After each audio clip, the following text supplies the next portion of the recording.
Hey everyone, welcome to the PT channel. This video will be about the travel physical therapy opportunities, really, and what it is, and some education about travel physical therapy jobs and just what it looks like.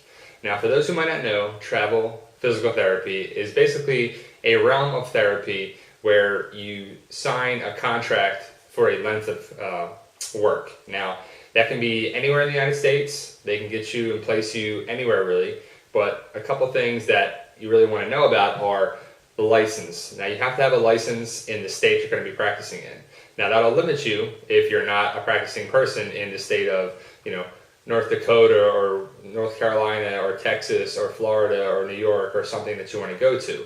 Now, you have to get that first and foremost before you have that. Now, if you graduated, if you're a new grad watching this, you probably want to get a license in the state that you finished physical therapy school or where you're going to live at, whether it be Michigan or Florida or wherever it might be from. If you went to school anywhere like that, now you want to just make sure you have a job kind of lined up, because the travel job can be a little tough for a new grad.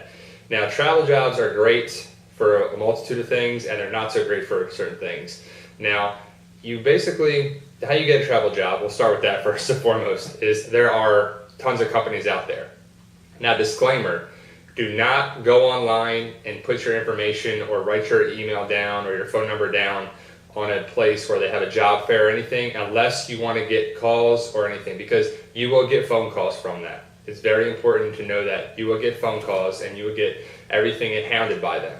So you put your number down on an email and you see the jobs that are interested in, whether it be outpatient, inpatient, skilled nurse facility, home health, anything like that. Now, they mostly have skilled nurse facilities and inpatient and acute care settings because nobody really wants those jobs. And the lengths that you sign for the contract are 8, 13, 16, 32 weeks, 36 weeks. It varies on there too. So you got to see what the market really is looking for that job with that company. Like I said before, there are hundreds of travel companies that are out there. So you sign up for a couple of them, they email you, they call you, and they're going to call you every day. Now, if you aren't serious about the job, don't do it, because they will call you every day, and it'll be the same people from Ardor Health or Comp Health or Dental Health or This Health or whatever. Now, I'll have a list of agencies at the end of it that'll be some helpful ones or whatever, but you start on the website, just do a Google search or a Bing search or something on that.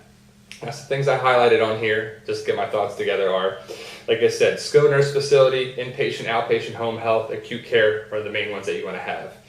Now, the big thing to be a travel person, to get that contract, to get the most money possible, you have to work 50 miles away from your residence. So if you live in one area code or zip code, you want to make sure that you have that as your address. Now, if you drive 50 miles away, they're going to be able to give you that stipend, because you're going to get a taxable income as you get untaxed is 2/3 of your pay. So they only tax you on 1/3 of your paycheck, which is incredible for an amount of money that you'll save on that alone.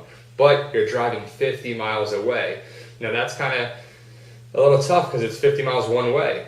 So 100 miles at least a day, 500 miles a week, that adds up on your car, and it adds up over time. But you're making a significant amount of money. Now, a lot of them promised me take-home money of $1,300 to $1,500 a week. That's after the taxable income, and that's with the taxes less and less taken out. So that's what you can expect to make, hopefully, on there too. So the contracts, like I said, be 18, 13, 16, 18, 30 plus weeks on there too. So you sign a contract for 8 weeks, then you can renew it, hopefully, and get back in there if you'd like to go in there, or you become a permanent position. You'll get less money because it's not a temporary thing and they're paying you for an extended period of contract, but you don't really want to do that as much because you won't make as much money. They give you benefits right away from the most travel jobs, mostly Blue Cross Blue Shield. The first day you sign on, they'll give you some PTO on there and paid weekly. You get paid every Friday on there by a timesheet, and they'll give you $40 range is basically what you're looking at. $37 to $41, they roughly estimated it out. Now, if you got a travel job that you weren't going within 50 miles, you're probably going to miss out on $200 to $300 a week based on that taxable income. Now, if you don't really want to worry about that as much, that's okay, because I don't know if I really want to drive 50 miles one way, drive back, take tolls, take this, wear and tear on my car, You have to work an 8-hour day, then drive an hour to get home. It's just a lot for it to get to. You don't have any stability at your job after the 8 weeks, possibly. You might not like the setting, you might not like the staff, you might not like whatever. It can be a long time frame. So there's pros and cons to both. But again, you'll be thinking about really $1,300 to $1,500 a week. That's pretty good money. You can work as much as you want in between jobs, or if not, you can sign on for a temporary to permanent job where you sign on for a temporary position. Hopefully you'll be permanent if you like it or not. They're not going to hold you to the fire that you're supposed to be a permanent person, but that's what they like you to see. Temporary to permanent job, weekly income, weekly pay, 50 miles, taxable income that way too. So I'll give you the list at the end. There'll be a whole list of them. I think I got about 10 or so here that I'll put on there and list on there too if you're really interested in do that. Check it out. If anything, like, share, subscribe, ask questions, and comment. And as always, thank you guys.